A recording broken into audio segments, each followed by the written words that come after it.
And welcome back. After game number 2, Team Wales desperately needs something to change. They tried two very different approaches here. They still haven't won a game against Vikings in playoffs, and they need to win 3 in a row now. Welcome back, everyone, to game number 3. It's elimination time. If Wales loses one more game, they're out of playoffs, they're out of World's contention, and they're all out of automatically qualifying for APAC contention, because the winner of VCS, of course, gets their automatic spot into the big South Asian conglomerate league, whatever you want to call it. So, what do we think here? How can Wales make it back? How can they finally break through this Vikings barrage they haven't found an answer to?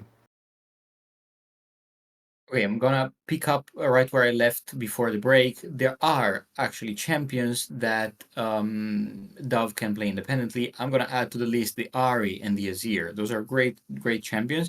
The Azir, even better if they want to try and do something more along the scaling lines. But they need to make sure, like beyond picking what works for themselves, they also need to make sure that they need to force the Vikings not to play scaling as well. You can't default to scaling and let Smolder by. So yeah, that's one of the thing. And the rest, I think, like compared to game 1, they already adapted a good deal in game 2. So I'm already happy with that. Of course, it was not enough, but like one step at a time. And now it's the last step, so you have to do something. And we focus very much on the Wales side, but Rebel, I actually want to look at the picks and bans for Vikings here, because I thought the Viking strategy was so different from before. Okay, we've seen these champions before in their hands, but they didn't pick Ezreal even though it was open. They didn't go for an AP jungler early on, and Brand was available, and he looked quite strong last game. So I was a little confused. Okay, they still won the game, but it did look a little bit more shaky. So personally, I think they should go back. What do you think? Okay. Bottom lane was safe damage. It was Ezreal and it was Ziggs. Mid lane was a scaling champion. It was the Smolder, so it wasn't much different than what we had. I think the biggest thing is that previously we had double carries in the jungle, so that helped kind of accelerate things quite a bit. And then Jax up in the top side, ended up doing a lot better, but it wasn't like winning at the beginning of the game, or it was winning at the game. Sorry, it was winning at the beginning of the game, so that helped. But like Nodaway is not somebody that I would trust with a gold lead after seeing what he did on the Jags. He didn't play very well, so I don't think it was like a super far cry from what they're typically playing. It's just that the jungle positions were a lot more kind of quiet and like reserved. And so Guri is playing incredibly good. He's played well all season. He's probably up there for like MVP candidates in terms of both the team and then also for just like the league in general. He's probably one of the more praised players that I think you could go after. And so putting him on Sejuani wasn't like criminal. He's a great Sejuani player. I think he's undefeated on it this season. But that being said, if he's got this big of a gap over Sounda, don't force him to play like a tank into a fighter or something like that. Give him something that he can bully this chump on and let us take the 3-0 really quick. If I'm Vikings, don't kneecap yourselves. Give everybody a skill-based champion and let them hands check. And Wales lost the game, so they have another side selection. Personally, I would stay on blue side because I think their chances were much better here on game number 2 compared to game number 1. If they go to blue side again, Clockwork, we are only seconds away from draft probably, but very quickly, what do you think are their priorities? What kind of champion do they first pick here? Okay, so they always take something for Artemis. I don't think they're going to change that. But in that case, I would go for something more aggressive in the early game. Something like the Kalista, something like the Ashe, that they can either threaten in the 2v2 in lane or play poke and be useful even if there's some long range poke in the enemy team. So something like these champions that Artemis can play to great proficiency, I think they should be a good start from, and they provide also both initiation and disengage. So start from these. They work for their team, so it's a good start, I think. Yeah, I'm especially interested in the jungle position, I have to say. Jungle may be the most flexible right now in the current meta. We see the likes of Zyra, Lilia, Nidalee, Brand, but then we also see some Vi, some Sejuani, even Ivern here and there, so a lot of different styles. Rebel, which kind of style do you want to see for Sounder and his team? For Sounda, I mean, put him in Ivor in jail for real, for real. Like, get this guy off of something that he can use his hands on. Yeah, Ivan is so much fun to play. I'm not sure what you're talking there about jail. It's an amazing champion. It's not jail because it's suffering. It's jail because he's not allowed out of the Ivor, and that's the problem I see. here. He's not allowed to do anything but play Ivor. He even plays Sejuani. He has, I think Sejuani is one of his more played champions, not just in VCS. I don't know if it's in VCS, but I know in his career he's a Sejuani player. I know he plays Maokai. I know he plays some of that.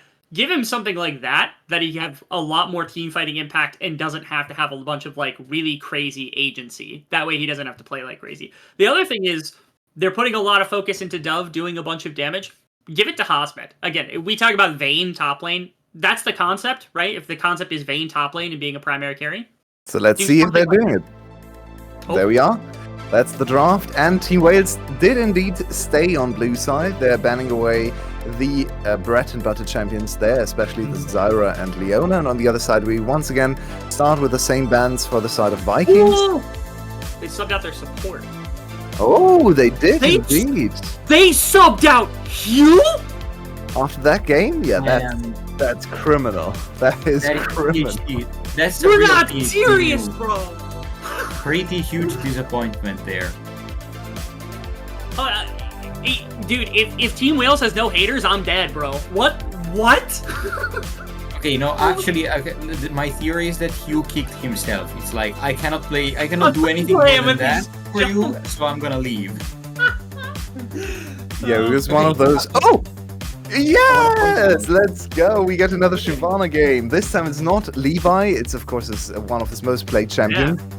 But this time it's Guri Shyvana, and I want to see a full AP. Come on, Guri. You know you can win anyway. Don't go for the boring off-tank build. Go full AP. I want to see it again. And I want to point out that actually Wales opened the draft with Maokai, which is of course like still a meta champion, and they banned Ashe, so they are cooking something for Artemis. I hope maybe they want to try and give him a counter pick or something like that, which is pretty unusual since they always save their counter picks for Hosmet. But I like what they're trying to do here. Now Zeri, for example, can be a flex. I don't think she's going to be played AD carry. Maybe it's for Dove. As I recall, Artemis was not the best Zeri player of all time because he had a tendency to slide into the enemy team and die. Is that right? Even the best. I think you're right. Yeah, he was never the best Zeri in the league, which you can definitely say about some of the champions. So this is a weird one. The Poppy very good into Rel, of course. So probably just a Rel support counter pick from the looks of it. Okay. And we still need a Lee Sin and what's another good one for the dragon composition. We got Smolder, we got Shyvana, we need dragons. Aurelion Sol, how can you forget Aurelion Sol and Lee Sin. Okay, I dig it. That's fine with me. I think that's also Dragon Pantheon or something, or is he a Dragon? Yeah, Killer? he's Dragon Slayer. Oh yeah, maybe that's not. But I'm thinking about Dragon's Rage Kick, which is pretty consistent. So, but honestly, I'm not hating what I'm seeing from Wales here so far. Zeri is a champion that has, I think, quite a bit of an easier time with the mobility. Hopefully, Artemis can not jump into the entire enemy team and die immediately. But he has a lot of forward fighting space with both Maokai and Poppy to be able to deny Guri access to a bunch, Kadi access to a little bit of the mobility, and then obviously Shyvana from jumping in. So if it's not AP Shyvana like you want it to be, which would be cool to watch, if it's like the Hex Plate, which is I think super strong on Shyvana, then actually I think Poppy's a perfect pick to deny that. Actually, I don't think Poppy can deny the jump. What? It's unstoppable as far as I know. What? Yeah, I don't think Poppy can stop Shyvana ultimate. So that's definitely not what they're trying to do here. It's another Corki hub. This could actually be bot lane either, actually. That could be bot lane Smolder or bot lane Corki. Both are possible. That'd be fire. Yeah. I want to point out that Vikings pinched Artemis pool. They really think that the Zeri is going to be mid lane. Indeed, they picked Zaya. That's great. They have, again, like before, they have this kind of death ball composition that can very well disengage as well. Now, disengaging is not going to be enough because the enemy team has poke shield. Okay. Let me stop you here. Sorry. Okay. What is better than 2 ADCs? 3 ADCs. Let's Three go. Bring up the meme. I want them to see Absolute cinema. And then the Malphite instant pick. Nanaue is ready. Okay, yeah. What? You want to play They have this Udyr problem. into Vayne? That's a wild choice. That's a wild choice. He wants to suffer. He wants to suffer the whole game. I guess he does. Okay. Now, alternatively, you play Lethality Udyr, and you hit any one of these ADCs, and they die instantly. They lose like 80% of their health off of an enhanced Q, which is hilarious if you've ever seen it happen. It's literally the fastest you can kill a champion in the game is Lethality double Q Udyr. But will it happen? No, he can't get close to them, but it is funny. So, a lot of curveballs here. The last big Udyr, I think we have to talk and think about quite a bit more. But first, Clockwork, you have the stage. Take your time. What is going to happen in game number 3? I think it's going to be very frustrating for Wales to play. Even if I like the concept as a whole, 3 marksmen that are very short range. I'm gonna take a book out of Fuelway's page, and here Wales massively lack range in order to put the damage down. They have the Zaya, they have the Vayne and the Zeri. They're not really easy to get close to Corki, Poke Shyvana, and what was the other? Smolder. The fights are going to be so hard for them. I think even if they play really well, by the time Smolder comes online, this is going to be a 0-3. Well, there we have it. All the faith in the Wales is gone. I guess they're still asleep on the water. But let's see what actually happens in the game. I am very intrigued. I love Hasmid Vayne. Maybe the most iconic champion for a whole era of the VCS. We even saw it in international play. So hopefully he can cook something up. I am flabbergasted by this R5 pick. Why would you ever pick a champion with no... I don't know. There's like no reason to pick it. This had to be an ego pick if I've ever seen one in my entire life. Nanaue is ego picking. I don't know how that's humanly possible. I'm completely lost on this one. Maybe an Udyr pro can explain to me how in the world Udyr is ever going to touch and use his grasp against... Oh my goodness. Vayne? And look, it's not even like, it's not AP Shyvana because I don't think she takes that. I think you typically go the press the attack, but I don't know why she went fleet. Do you know why she went fleet? Yeah, Levi went fleet as well. It's just Okay. more Just consistent, for like I guess. clearing and Yeah. health or something Yeah, like that? yeah, exactly. All right, that's fine. She used to be like a crazy duelist because like if you hit someone with your E, they don't beat you. You just auto them to death because there's nothing they can do about it. So I don't know. Maybe that's much different than it used to be, but who knows? But I would have thought that having a siege mage, somebody who can throw something that pops for 800 damage on like a 5-second cooldown, would have been much more valuable in a triple ADC. But again, I'm not the player. Oh, it's a full lane swap. This makes sense. Yeah. Now I understand. Yeah. So like Udyr with the Phoenix stance, I think is much easier to clear waves with than like anything else. Ooh, bully him. Yeah. Bully him. Yeah. Get run at. Yeah.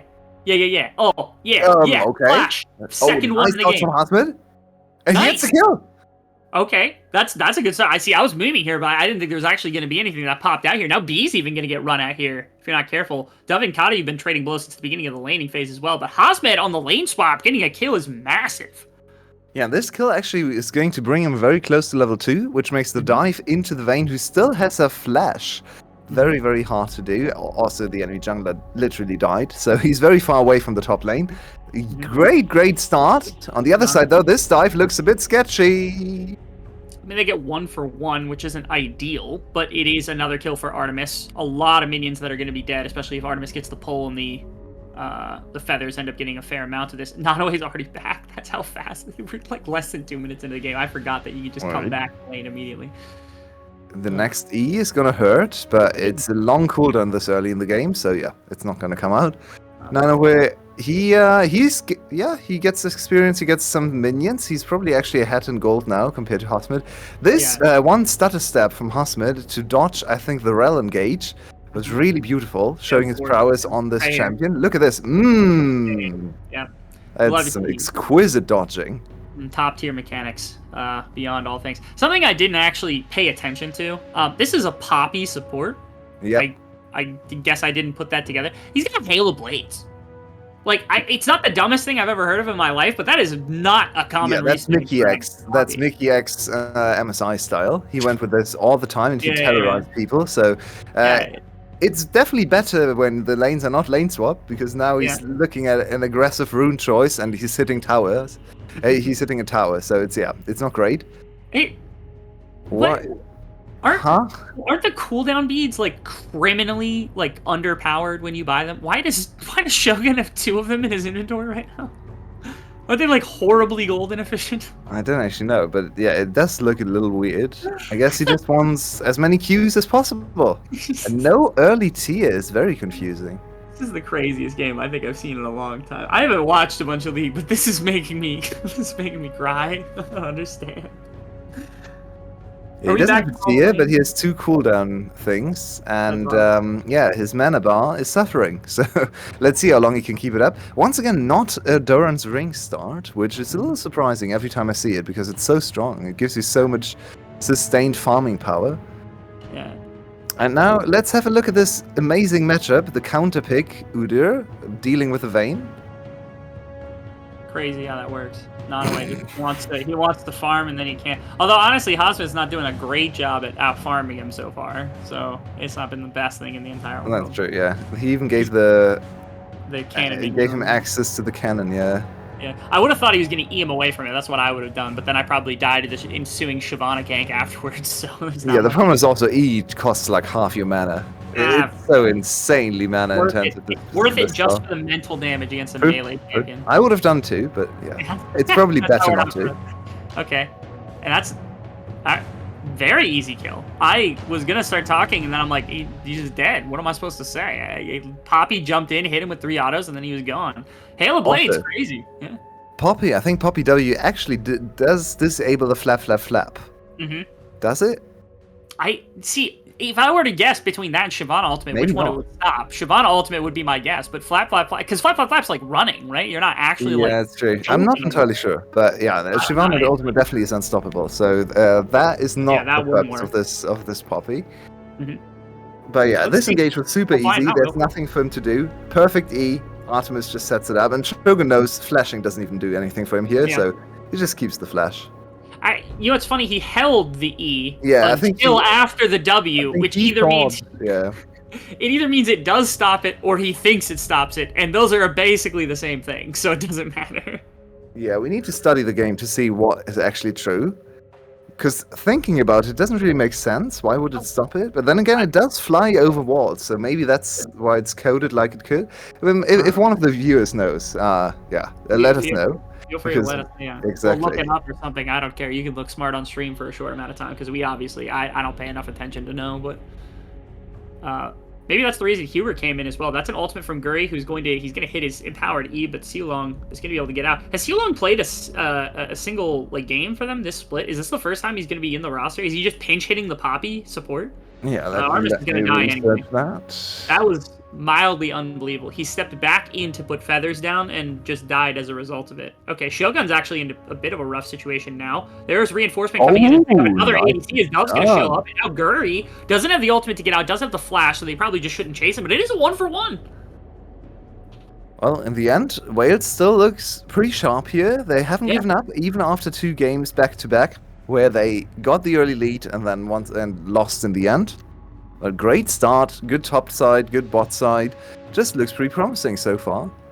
Hasmut, please, just hit him. He can't do anything to you. He can throw Phoenix at him, but yeah, just watch this, because again, it felt a little weird for Artemis to do this, but this initial play was not bad. Sealong actually played it pretty well, and again, Guri missed most of the initial combo because they were trying to chain CC. It was a great flash, and then if he dodges out the E damage, this is about as perfect as you can get from Artemis. Sealong is going to take too much damage, but then right here, he steps up, he tries to put a feather down. You're going to see, there's the Q, he gets an auto, he gets the E, but like, why? Like, what was the intention behind some of that? But it does bait the rest of the play, because Sounda actually has a really good call here. I love it, because, again, your Zeri is going to be able to roam down from mid lane to make a play happen. Now we're in live. Nanoe is getting attacked by the Poppy. Hailblades is going to do a little bit. Hosmed is, trying to make... Wait, can Hosmed get the kill? Oh, he doesn't quite get the kill.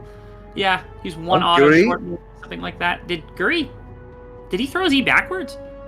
No, he tried to flash after him, and then the weird flash stuttered all the movement, I think. So it did look weird, but I think he played it normally. About as well as Like, could have, yeah, there was nothing weird about his play. It just looked weird because of the interaction, I believe. How in the world did Xiu Long actually end up in the middle of everyone there? I would like to see a replay of that. I think he dove But- in. I think he, Yeah, just to give you the answer. So as long as Xiu Long is not the new name of Ron OP, he hasn't played a single game.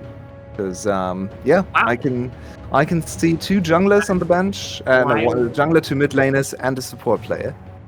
Probably one of the most wild choices I've ever heard of. Then. Yep, Oh you yeah, can see it there. I see. I thought the same thing that he thought. All right, yeah, that makes some sense. Okay, Nanaue also has to pray for that turtle stance. Whoever put the turtle stance in the game, Nanaue needs to send them a gift basket with some extra fruit or peach or whatever they like, because he deserves it right there. Because that was like 400 damage denied from the Poppy Hail of Blades from just the turtle stance on its own. I didn't catch it at the end. Did you see? I have to say, though, now his E was on cooldown. I have to say, if someone on this team, or all the people on this team, thought that Poppy W would stop Shyvana ultimate, then that is just really, really horrible research. Imagine how crazy. Imagine how crazy it would be if they were like, "Oh, we are expecting them to play things like Rel and Shyvana, and so we're gonna bring in our pinch-hitting Poppy support, and you can't deny that or the flap, and it works out anyway." Would be the most criminal way a VCS team has ever won a game in a Would series. be a very VCS way to do things, to be honest. So bad. Funny though. Again, it is a bold decision to go with a complete green rookie, like somebody who's never played a game before, over Huber, who obviously has a kind of internal experience with Artemis, who just came off of what I consider to be one of the best games I think I've ever seen him play. And to pull out a Poppy support rookie is just a wild choice, but obviously it's working at least a little bit so far. Bot lane's been perfectly fine. They've had 2 kills now on the Xayah. Every time I see the Shyvana, I really want to get back into Summoner's Rift and play some Shyvana, because she's so much fun. But yeah, just very annoying to Artemis, just denying him a wave and plates over to Shogun. Guri, 7 PS. He does actually get it with a burn. Yeah. Bit unfortunate there. I think Xiu Long could have lasted that with his auto attack. It's an enhanced auto attack. But yeah, a little bit quiet now, the game. Both sides just shaking hands on farming it out, getting advantages here and there, and just trying to, weather the early game. 4-3 in kills, so by no means was it an eventless early game, but yeah, it has slowed down significantly now. Do we have a grub counter on the board? Is that what the thing on the very left is, or the very right? Yes, okay, so the very left and they right. will have 4 then. So that's good to know, because I think you need 5 to start spawning grublings. But No, 4 now. So they actually have the 4. They changed it to 4 to make it a little bit more easily accessible. So it's 4-2, definitely an advantage for Wales, but they have to actually hit the towers to make it work. So they also normalized dragons. They're up 600 gold. They're gonna get Dove on top. Hosmet does have ultimate. Let's see what kind of outplays the veteran can make happen. Ooh, that's good fun. What a play! really Wow! Nanaue is going to go down underneath the tower, is going to get traded. Xiu Long is here as well. I don't know if they can redive, and now Dove is here as well. Oh, that's great. Oh, what? The ultimate? Guri is stuck behind enemy lines, though, so Dove should be able to clean that one up perfectly. Wow! Wow! Team Wales looks completely different. Yeah, they look revitalized now. Maybe that was just a morale thing, the new support. Just throw them in there in front of however many people in the stadium, and just let them go crazy. Feed of wipes? I don't know. Let's go. Can you find an angle? I don't think you can actually find an angle on Akati, which is unfortunate. But I mean, like, looking at everything, you can say what you want about whether it's Xiu Long and the Poppy that's actually getting anything done. Truthfully, I think the team's just better prepared for what's happening across the map. This dive is going to be hard because you have 3 melee champions into somebody who goes invisible very quickly. I love the stun on Nanaue so that there's no really big chain CC. I'm surprised Hosmed wasn't able to find a way out of this, but the CC ended up just kind of from the rel ended up costing him, I think, a lot more than he would have expected. And then I was a little critical at first, but again, B was the only way that Guri was getting out of this situation with Dove on the way, and so honestly, Xiu Long making another really good decision. Yeah, Xiu Long decided to go for the confirmed, like 100% for confirmed kill instead of trying to greed for 2. Maybe he could have greeted for 2, but yeah, it's a kill over to Zeri, and she's 2-0 now, finishing a first item already, so it's looking much better. First significant gold lead, and they have the grub lead, and they have equal dragons, so this is actually by far the best position they've been in all series. Yeah, and the other big thing is, even with the goal being, 1,500 gold head, the big thing is they've shut out Shogun for a little while. He went for Spear Shojin first, so he doesn't have the tier, doesn't have the Triforce for like some initial power spikes, and as a result, it's going to take longer for, I think, this particular version of the Smolder to really get in and start demolishing this game the way that Kadi has, or at least it showed us in the last game.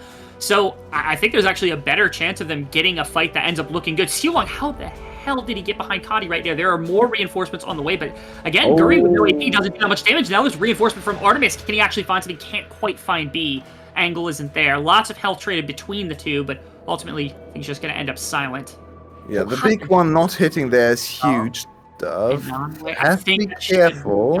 Yeah, they're not going to fight back and forth a little bit. I think they're just going to be done right there.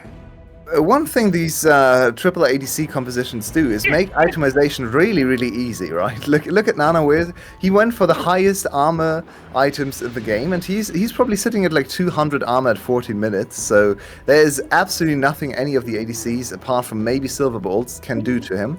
So he's actually comfortable farming in this game. He's on 100 CS, even to Husband. Oh my god! I love this guy. Xiao Long is one of my favorite new supports, dude. What is he is a baby. Oh, okay. Xiao Long just petty ulted Guri away from the Krug so he couldn't take it, and then just flash ease Shogun into the wall. Or sorry, Kadi into the wall so that he could actually grab. That was insane. He's playing a bit like a maniac, but you gotta appreciate it because he's not making dumb plays. He's making consistently good plays. I think you have to if you play Poppy support with aggressive rune choices. You have to be a maniac. Like what? Slash E perfectly. He's not ready for it at all. He got both kills too. That's so big. Yeah, Hasmid with a huge power spike. He should be able to finish his first item. And once he has Blade, I think, Blade is finished now, so Nanoway is not safe, even with all his armor. Oh, I love that build. It's so good. Very slippery, very strong side lane builds. If he wants to go into split pushing, this is perfect for Vayne. Just winning all the 1v1s she can. So Guri's actually is going into the AP. Or at least going into Liandry's. This is the typical build. You go Liandry's, Shojin. Why rush Shojin then? Yeah, I've seen different rushes. I've seen Liandry rush as well, so it's a hybrid build. I see. B is gonna be in trouble. Yep. Yeah. He's gonna beat This is a stomp, honestly, Rebel. They are getting completely outplayed. Yeah, it's like somehow like this aggression from Xiu Long is actually giving them quite a bit more than I think they were getting. Again, Huber was playing incredible defensive League of Legends in the last one with the Braum. Okay. That might have been a little too much. He got far enough out. I didn't think he was going to get dropped that far away from the tower, but okay. That's fine. Alright. Anything else? No? Is that it? Okay, they're going to walk towards Dragon. Mid lane's even. Hosmed's grabbing bottom tower, so I don't think you want to do this. I don't know, I wouldn't fight this. They are on a timer now, because Shyvana, obviously, without ultimate, is not quite as good of a champion. Yeah. By no means. So she's going to lose her ultimate form soon. Oh, another Poppy ultimate. Bye. It's like... Is Poppy just the answer? Did they figure it out? Did they? It's like they stumbled somehow to get to the answer that was correct in the like after all things. Are they gonna take the fight? We'll see. Sounda is definitely gonna be dead. That's a lot of members. Seal Long with a perfect thing though might actually set up a Dove as the Sunder to the walls could be able to get quite a bit there. Now they're gonna continue forward. My friend is a little bit frozen, so I'm sorry if I'm missing things. Artemis gonna try to put some additional feathers out, try to get some damage down. Wasn't able to clean up anything. Hosmed goes down as well, so it ends up being what is it? 1 for 3. Looked a lot more dangerous, but unfortunately my screen froze in the middle, so I don't know exactly what happened, but it looked like it was going to get scrapped back. I thought maybe Seulong's stun was actually going to somehow buy them quite a bit more, but unfortunately just couldn't get the damage down. And importantly, Kati collected yet another crucial 2 kills, and one of those was a huge shutdown on Hasmid, so out of nowhere Kati is strong again, as we're still experiencing some issues here with our feet. That wasn't just me. I thought it was just me. No, it was not just you. I'm very happy about that. This internet might be a little bit... It's not you? Okay, sorry. Yeah, so it should be better soon. This fight, unfortunately, was now cursed twice, so we don't really know what was going on. Yeah. But now it comes. They engage, and Sounder just... I think there was Yeah. miscommunication again in the team, because Sounder is clearly called for himself to be sacrificed so everyone else could get away. But the Absolutely. rest of the team actually didn't follow through on that call, so they all died as well for no reason. Okay.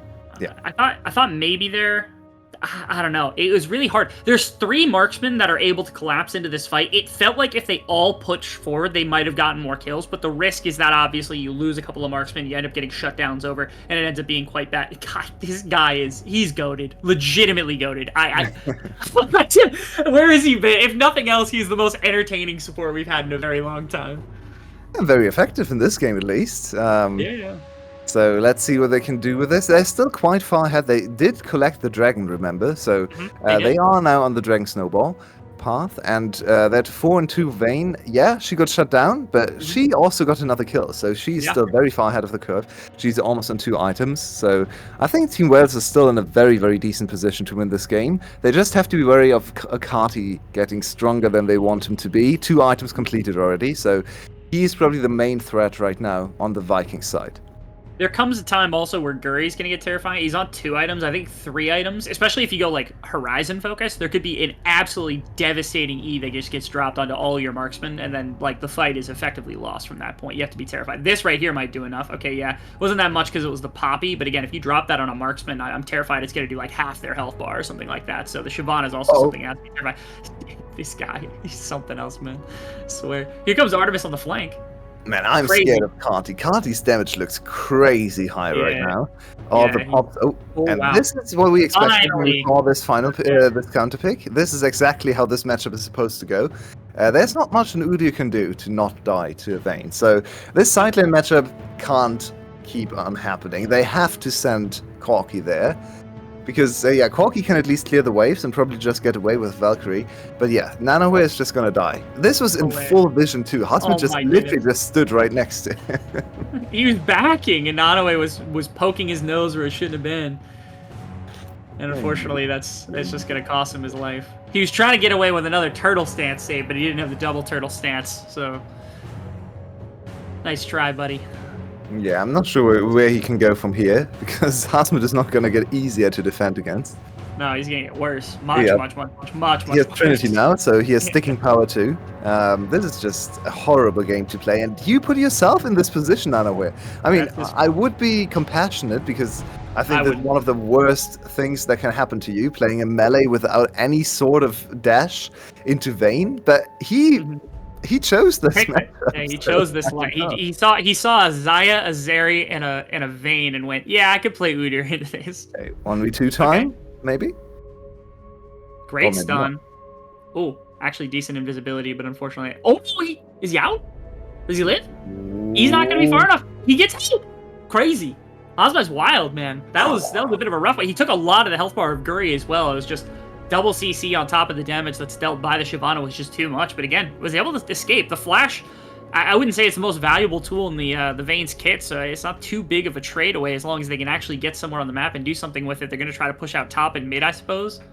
Yeah, that's some psychological damage there. They invested so much to bait Hasmut into dying, and then he doesn't even die. They didn't get anything else out of this because the tower is still standing too, so... Ooh, this is set up around Dragon too. So like again, if the Dragon stacking is something you have to consider, Hex Drake is going to make it impossible for the Udyr to play. You basically give an AoE slow to everyone. You're never walking at this team ever. So let's look at Guri. He's almost I think he has all the rage build up to transform into stronger form. Yep, there it is. So they could fight here. Let's see if they go for it too. They're just gonna let Hasmut take it naturally. I think Hasmut takes it so fast because he's Vayne, so he's not. They're not worried about losing the dragon. They can turn around for the smite, and then it's gonna be 3. So this is the first and only game we've seen from Wales where they have like a definitive clear advantage. They seem to be in the driver's seat basically the entire time. So that's very unique because again, it's been 5 games now that they haven't had anything even close to that, and here we are sitting in their death match against the side of Vikings, and they're sitting here with a chance. And what an amazing game also to reset your mental. If they were able to finish this game and go 1 and 3, 1 and 2. This is like the perfect way to come back because it's such a different approach. So you can just tell yourself, as we have another pick, can he get away? He's very slow. Be a little careful because of Kadi's damage, like you said. Yulong's not that terrified of Kadi, but terrified enough. Oh, here comes ultimate from the side. That's wow. Oh, yeah, Yulong is going to go down. Now damage afterwards. Artemis can be more forward, try to put feathers down, make sure nobody can follow up. Oh, Shogun goes crazy. That's a bit of a crazy teleport from Shogun, as feathers are going to cut off at least one direction. Now they're going to go over the top. I mean, what are you supposed to do? Double dragon attack. Wow! Oh my goodness. And he gets the trade. That's insane. That was as bold as a teleport as I think I've ever seen somebody take. That's a double dragon from both sides. How can you defend against the dragon on each of your flanks? It's just impossible. So this is a huge turn now. Vikings still behind in gold, but they are on top of the Baron. They're a little bit low, but here comes the tank. So they should be fine. Yeah, they should be okay. B's almost dead, so they do have to be a little careful. And there's reinforcement coming in as Dove walk away, trying to get here fast enough. Thank you. Can you get anything? Can Dove get here fast enough to actually disrupt this? Guri might be stuck in the pit a little bit. He has ultimate. He can get out of there if he has to. Yeah, no, the Dove's not going to get here fast enough to be able to actually accomplish anything. It's unfortunate as well because Hazmed, he had bot lane tower priority. There was a TP from the Udyr. If he had known, he probably could have just kept pushing bot lane and ended up with maybe inhibitor tower. And this was all off the back of a pick. I mean, this is Siulong and Dove thinking that they went a little too deep. So the initial pick is great. You get the flash, just back off. But they chase once again. They chase into this doomed place in the map. They've overchased twice now in this series at exactly the same spot, and it has cost them dearly. But this is the craziest ADC play I've ever seen. The double dragon attack from both sides is so cool. Look at this. 2 dragons, one big dragon, one small dragon. They're just kiting around the enemy team. Shogun actually gets 2 kills, and one goes over to Guri. So both of the dragons are also quite strong now. That's another tower. The game is back to even. And we are in for a little bit of a spicy one here. Yeah, I would say so. You still have quite a few scaling marksmen in this game, but unfortunately Kadi has caught up and is just an absolute beast in this one. Shogun is getting there as well. It's very nearly on his 3rd item, so he's going to be matching what everybody else is doing. And from here, Guri looks to be going tank. So again, damage may not be ramping, but will be a lot harder to deal with on the front line. I feel like at some point now, the big thing that you have to pay attention to is like Hazmed in a side lane, and then Hazmed in team fights is going to be, to me, a big kind of decider of things. Because you've got this massive vein sitting on one side of the map that can tear through the Udyr, tear through the Shyvana. Oh. Yeah, and I think this this Guri build actually makes a lot of sense in this game in particular, because everyone else in the game, or all the opponents I should say, are very squishy. So they're not actually going to invest into any sort of defensive stats. So even though his damage is not going to go up from here, it's going to stay the same. And he's dealing about like 400 or 500 each E. So that's still very significant damage, and if he can fire more E's, that's still effectively damage. Oh god, the damage! Kati, oh my god, okay. No. I think there was a point there at that roll that maybe Hazmed actually could have killed Kati. I think he got a little bit nervous that it wasn't going to be enough, but I actually think he would have had the damage, because he had empowered Q and he had 3rd shot on Silver Bolts. And it might have been just enough to actually at least drive Kati off or force a flash or get him to back off or something like that. But instead, he kind of wavered there. You can see it at the end of this one. Yeah, and Kati is level 16, so this ultimate, that's the huge right here. For damage. There, it was right there. I think he could have stepped in and tried to auto at least once. I don't think it's enough to kill him, but maybe he gets another auto take off if he Q dodges one of the other spells. Yeah, I don't know. The problem was that big rocket landed, and that was what really did him in. I think it was like half a health bar alone, so he's gonna be mad. Level 16, the big one is just a little too much to deal with. He needs. I guess it's not magic resist anymore. Maybe he's just buy armor. At this point, Oscar doesn't really need more damage. It's not like he's suddenly gonna. It looks like he's going to try to go for a little bit of an off-tank build here with Wit's End, potentially. Or even the likes of... Pepper in there. Yeah, I'm not entirely sure where that is going. Is it Death's Dance? I don't really know. It's hard to say. They can give this dragon, though. They're not that pressed about this. They're only down 1,000 gold. The fear is that, obviously, like, Corki and Smolder are quite strong at this point in the game. But again, the game is not over for... Yeah, unfortunately, Guri, of course, gets stronger with each dragon collected as well, right? Yeah. Shyvana passive. And he's deceptively tanky now. Went for the randoms, which seems very smart, into 2 crit ADCs and another ADC that, okay, doesn't build crit, but still has a lot of auto-attacking power. So he's quite the strong force now, and together with Udyr, while they're not going to be able to like outpace the enemy DPS, they are going to be able to buy some time for the Corki poke, for Shogun to catch up. So this game is now very hard to play for Team Wales' ADCs. Yeah. I mean, we're maybe even ticking to the point where like they're triple marksmen. They're gonna need a lot more just to be able to play into this one. Standard team fight should be set up. One problem that they're also going to have now, Poppy was so amazing. Like, Siulong was amazing for the first 15 minutes of this game. At this point, basically diving in the way that he had been is probably a death sentence in most circumstances. So, like, Siulong suddenly is much more of like, I'm going to ult somebody, and hopefully that's going to be sufficient to kick them out of the fight. But the Hex Tech Teleporters is going to make that a little bit more difficult because you can get back into fights a lot more easily. Like, I don't know. It's a lot harder to use the Poppy now at this point in the game. So they're just especially when there's not actually that many spells she can effectively stop with the W, right? There's Valkyrie, which she gets on top of that. Beast Kid for the most part, yeah. Yeah, and then, Rel. But Rel can also just wait out your W and then engage after that and just play defensive for a while. So this Poppy is now in a really tough spot. She does, however, still have her ultimate, and we have to say, Siulong so far really accurate on the ultimate, so there's still always the potential to knock out 2 important targets in a team fight and suddenly you turn it around. So that's still a huge part of Poppy's kit. Yeah, biggest thing is if you can make a tag onto Kadi or onto Shogun, if you can get one of the 2 main damage healers out, I think the fight's basically lost for Vikings from that point, because there's just too much damage bearing down on Guri and Nanaue and B, that like if you don't have both of your longer range carries doing damage to the 3 marksmen, there's like not much you can do. So both teams are kind of walking on eggshells around each other, at least for the minute. You got 2.5 minutes till Dragon, you got Baron up, and both are going to be a difficult kind of situation to find themselves in. I like the buy from Vayne. I love this item. It's one of my favorite. Terminus is so good. It's like, it was one of my favorite additions at the beginning of the new season, but Sounda took a lot of damage. Yeah, that's the tank there, but you're playing against 2 ADCs and another dragon, so yes, you might have 3 ADCs, but 2 ADCs is still very, very strong, especially when you're underfarmed on Maokai with only 2 items and one of them is more supportive, so yeah, this is not a tank that can really just scout bushes for free. He is going to go down quite quickly. Let's cut it where it is also. Warmogs was being built by support's first item most of the beginning of the season. This is a double support item. Let's be real about this. So there is that problem as well. The big benefit is that obviously you have 3 different marksmen that are sitting on 3.5 items, which is insanely powerful. They just haven't been able to access that power nearly as much as you would want them to at this point in the game. So, I mean, how do they do it? How do you actually get 3 marksmen into these fights in some comprehensible way that doesn't just get one of them killed instantly? I'm not sure if that's even the plan. They're Vayne. She should be sitting in bot lane and pushing down the tower. But here we have an engage from the other side. Yeah, Siulong gets jumped on, but it's not going to mean too much. A little bit haphazard. Like, they weren't really believing in this engage either. Wow, that is a fast Baron.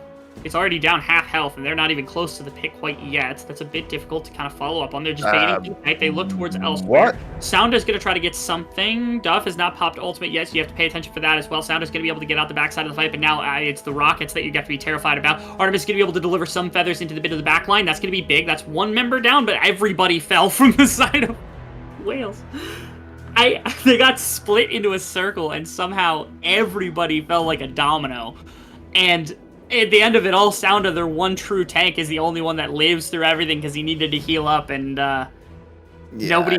I don't even know what happened because they split in 4 directions and 3 people died. The only one who lived was Artemis for just a second, and he got 1 kill against B, and that's what the fight was. Yeah, the big problem is this team composition, while very strong and very offensive, has no way of playing together effectively, right? They're all very individualistic champions, and the enemy team just... they just rolled into one and, played this team as a team should. A lot of AoE damage as well, and AoE damage is the death of squishy champions. Nicely done. Poppy also, you get a kill onto the Udyr, so not going to be able to do anything there. They don't have a wave quite yet because he got knocked away. 1 minion left to try to clean up, and they're not going to be able to. Probably not enough to finish. Yeah, not enough to finish. They're not going to go after bot tower. They're not going to do anything crazy. They're just going to take their win. They're going to deliver some more licks by grabbing the dragon on the way out. They're going to leave some wards down as B is redeploying into that top slide river. And Vikings have now completely claimed control. I don't even know what else to say. At this point, the gold lead, it seems like their team fighting is much more immaculate. We thought that Wales had the artillery to be able to get it done, but it seems like they just cannot put it together fast enough. Yeah, and honestly, if you're...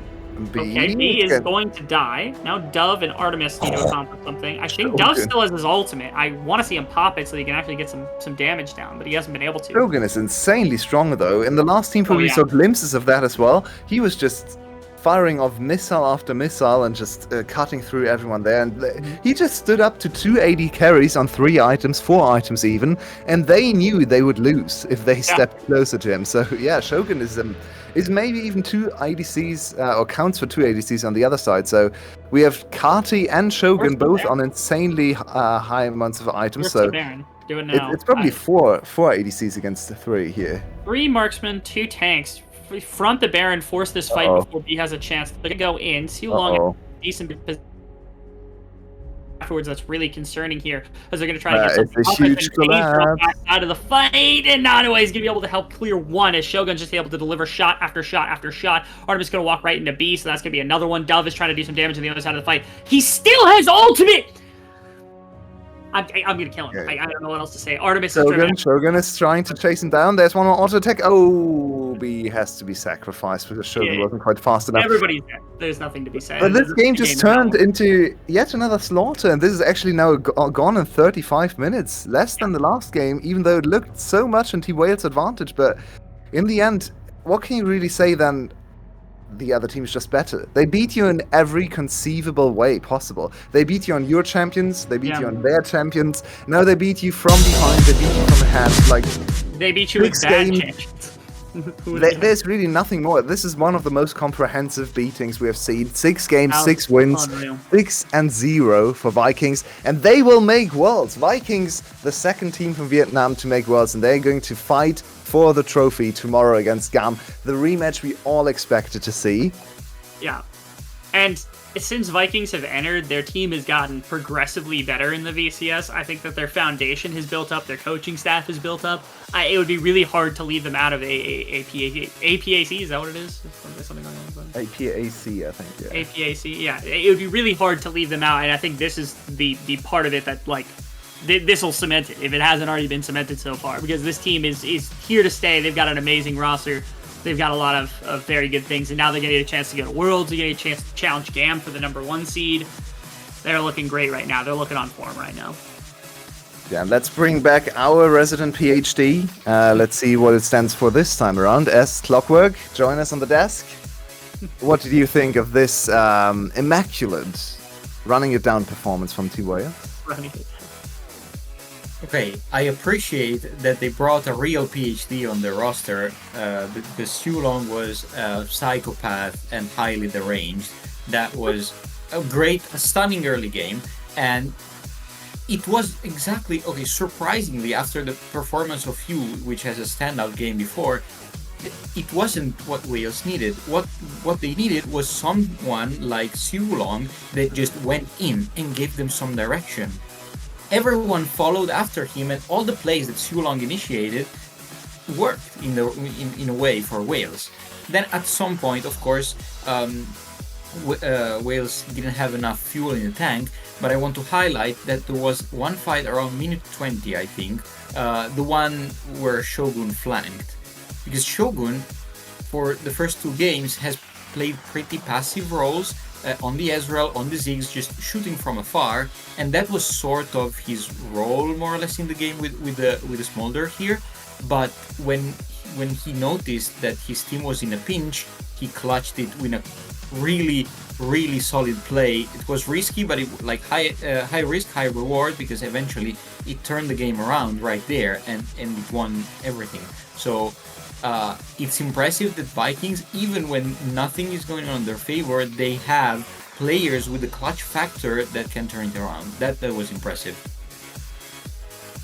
Yeah, I mean, we already touched on how superior they were compared to Wales, but we also have to consider they are going to play against a much better team tomorrow, and while today was super important for them, maybe even more important than tomorrow's game, it was still kind of a foregone conclusion. Everyone had them winning today. If not 3-0, then at least winning the series. And I think most people believe they were going to sweep once again, as they did, very comprehensively. But they can't really afford to make the same kind of mistakes as they did today against GAM. They already lost the series last week. And honestly, after watching today's games, I wouldn't be too encouraged on their behalf. Rebel, what do you think? Can you find a different angle for tomorrow? What can they do to win against GAM? And finally give Shogun and Guri the title against GAM? If I had to take a wild guess, and again, I paid the greatest of attention. I didn't end up watching like the GAM versus Viking series to be able to see. The thing that they were building on in this was having champions that you can't interact with in team fights. They would build this little kind of, it was like they're playing in a tank where you just got 3-4 members that are kind of barreled up around a Smolder or a Corki or something like that, and then they just fought, right? And at no point was it that, like, remember, game 1 it was Ezreal, it's like, no one touched Ezreal. Game 2, it was Ziggs. It was like, okay, no one touched Ziggs. Game 3, it was Smolder. It was like, okay, you didn't touch Smolder. So, I don't know whether that's their intention against the side of GAM, but it seemed to be working fundamentally pretty well. Their team fighting was built around, hey, we have this one person that you're not allowed to touch. It's just hands-off ADC, right? Don't touch Shogun. Anybody else, it doesn't matter. You have other damage carries, you have other people, it doesn't matter. Your whole thing is, we're defending against this guy. So when it comes to fighting against GAM, I think they will have better ways and more creative strategies around that. They also have, like, Kiaya, who's much more of a carry in his lonesome. Not to say Hosmid was playing bad. Hosmid's a very good carry in his own right. It's just I think Kiaya is able to step up to that level a lot more to be somebody that can actually put pressure on the opposing ADC and play champions and or have strategies to team fight around that. GAM usually is going to have ways to handle that. But most importantly, again, macro was a huge reason why, especially in game 1, that there was like big issues, and GAM never falls victim to that sort of thing. So it's going to be a lot harder I think for Vikings to take that to advantage. So maybe they're working on their team fighting just so that they can have that type of really sharp advantage against the team.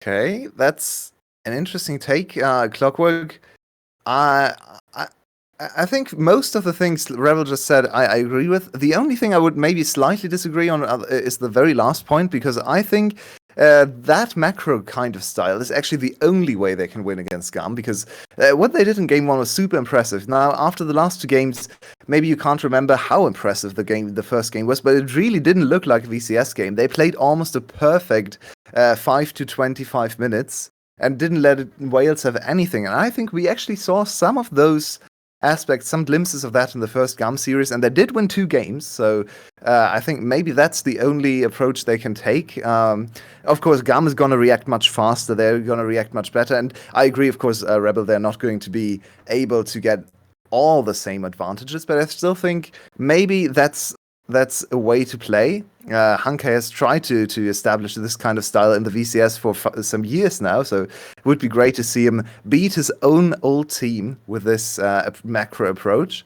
Clockwork, what do you think? Where does Vikings look for tomorrow's game? I also am of that opinion. They need to take advantage of the fact that there's people like Kati, people like Hanke that have been on GAM, and GAM has kept their sort of play style through the years, so they know by now how to diffuse it. And it can't be by hands checking, because there's Kiaya, there's Levi, and high profile players like that. And even Emo, he's a rookie, but he's played to an incredible level, so they cannot just, hands check them like they did today with Wales. So I truly believe that tomorrow they are gonna step up their game as well. They were impressive. I remember I watched that series. Was it last week? I think. And they did in a couple of games. Even in one of the games that they eventually they lost, they were quite far ahead in the game compared to GAM. And game 5 was very close. It could have gone either way. So I think tomorrow is going to be another great matchup. And the story of the split has been the whole time it was Vikings and GAM. Secret at some point came close, but there was no other competitor in this championship. And tomorrow we're going to see that. remember that GAM has won something like 6 or 7 splits in a row. So there's a lot of pressure on Vikings. That is going to be dangerous for them.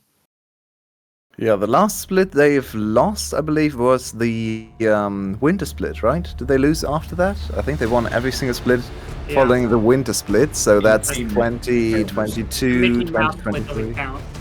Yeah, that's 5 splits in a row. So spring, summer, spring, summer, spring. So this would be the 6th split in a row for the side of GAM. That's unheard of dominance in this league. So hopefully there's a little bit more of a fight tomorrow for Vikings. Personally, I really want to see Shogun go out of the VCS with the title. So I'm a little bit biased there. But of course, on the other side, we have Kiaya. So one of my all-time favorite players, maybe my all-time favorite player there. And he was absolutely amazing in the semi-final, or upper bracket final, whatever you want to call it. He destroyed Nanoware so insanely hard that 2 of the games were just straight up won, and the one we won in top lane. Smolder top lane just outscaled everything, while his team did God knows what. So he just played 1v5 essentially. So if we see the same kind of performance tomorrow with Kiaya, I think there's no way past the top lane MVP. But speaking of MVPs, before we close out the day, I think I want to know who your MVPs were for today, or one MVP more specifically. I know maybe the favorite player to watch was Wales' support here in the last game. But apart from that, Rebel, let's start with you. MVP performance today. Who was the most valuable player on Vikings?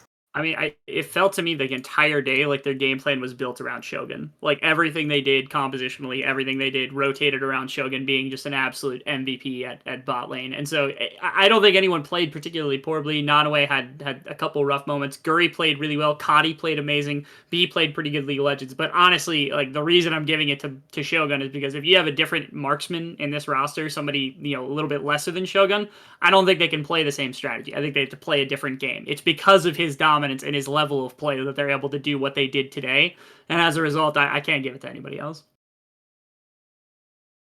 Do you agree, disagree because Shogun has played flawlessly. Okay, the first 2 games were not really interactive, but he fulfilled his role without barely any mistake. And the third one, as I mentioned, he clutched it and turned it back.